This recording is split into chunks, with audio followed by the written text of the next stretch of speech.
Hey everyone, I'm the new voice of the Naturals, and I'm joined by a very special guest. It's the new manager for the Northwest Arkansas Naturals. We've got Tommy Shields on the line here, and we're very happy to have him. Thanks for joining us, Tommy. Thanks, Sean.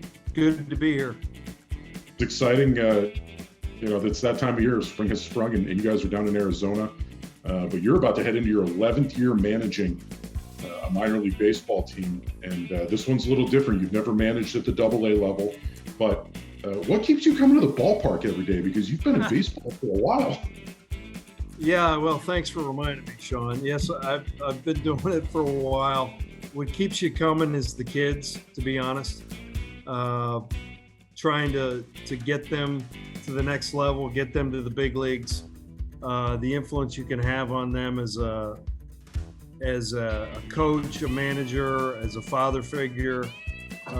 That's what keeps you coming to the yard every day. How do you see your influence? Like, what kind of manager are you? Because there's guys that are hard-nosed and they're the disciplinarians, and then there's, the players manager that they used to say. But how do you view yourself and how you progress? Well, it's funny because when I played, Sean, I was, let's just say I was not the calmest individual in the world when I played. Okay, I was hard on myself. But as a manager, I'm fairly relaxed. I like to prepare the kids as best as possible, and I believe once the game starts, you let them go, and you let them play. So I'm not overly vocal on the bench. I try to be as calm as I can be.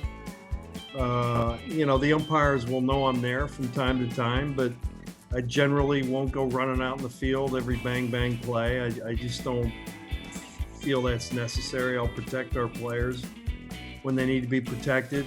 But I think the kids that have played for me think that I'm fairly easy to play for. They know what to expect. They know I have their back. When things are going bad, I try to stick with them because I know how hard it is to play this game. You've been in a lot of systems at the right time, whether it be as a coordinator or a scout or manager or bench coach like you were last year. What are some of your favorite memories from being, around the players, and who are some of the best players that you've been able to work with? Well, I started out with the Orioles, and we had a very good crew at that time. This was in the mid 90s, and we had a great club in Delmarva in 97, and that was a great memory, managing Calvin Pickering and Ryan Miner and all those guys, Ryan Kohlmeyer, and we ended up winning the Sally League title, and it was on the back of the players. They played very well. We had a very good pitching staff. I've always had great pitching coaches, which have helped me a great deal. But Ryan Miner, I always felt should have been a better big leaguer than he was because he had a load of talent. And I still stay in touch with Ryan to this day. And then when I moved on to the Cardinals and the Braves, and of course in the Braves system, I was a field coordinator and infield coordinator, and we had Andrelton Simmons and who else did we have? We had Freddie Freeman. Thank you, Paul. My roommate Paul Menhart is here. We had a bunch of good shortstops: Martin Prado and Yunel Escobar and Elvis Andrews, and so it was a lot of fun to be the infield coordinator at that time. And I'll never forget the first day we were hitting ground balls to Andrelton Simmons, and I turned to Paul Runge and I said, "We got one here." So that was a pretty special time, a pretty special group of infielders to have there. And of course with Washington, I felt like we had a great thing going over there from 15 to 21. And of course, Juan Soto was, he was probably the best young hitter I've ever seen. And he was a special kid, and he's a great kid to boot. He's respectful. He loves the game. He loves to play. So when you see kids like that, and you see them succeed and excel at the big league level, it's a lot of fun.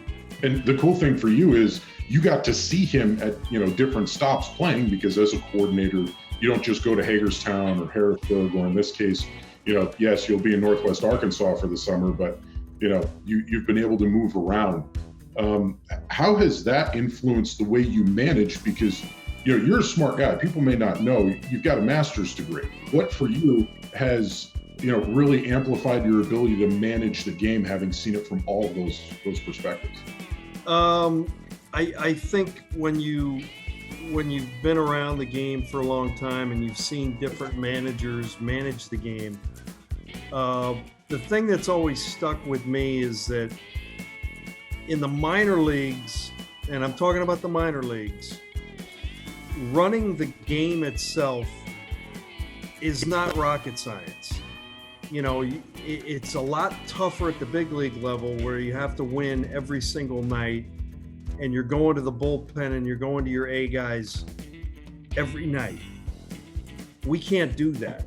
So we can't use the bullpen like they use it at the big league level, which makes managing to some extent a hair easier, because that night you have these 4 guys and that's who you're using. It doesn't matter what happens in the game, you're using those 4 guys.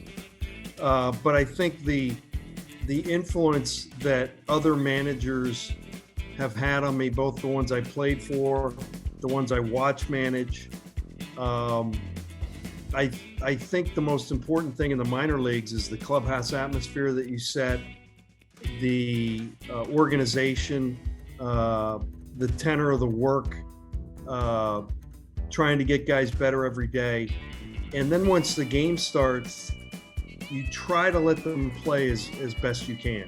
And I think the managers that I think have done the best job, both as a coordinator watching them and watching other managers, are those guys that sort of set an attitude that we're going to play without fear of failure.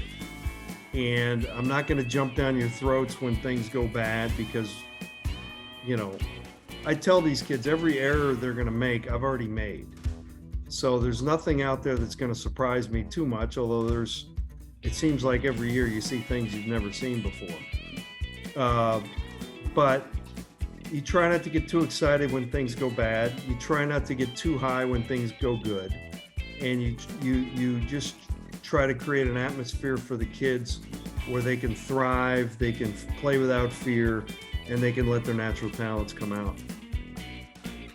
Last question, and you sort of already answered it, but when fans come to the ballpark this summer in Northwest Arkansas, out of all the things that you can control, what should they expect every time that the Naturals take the field that they'll see?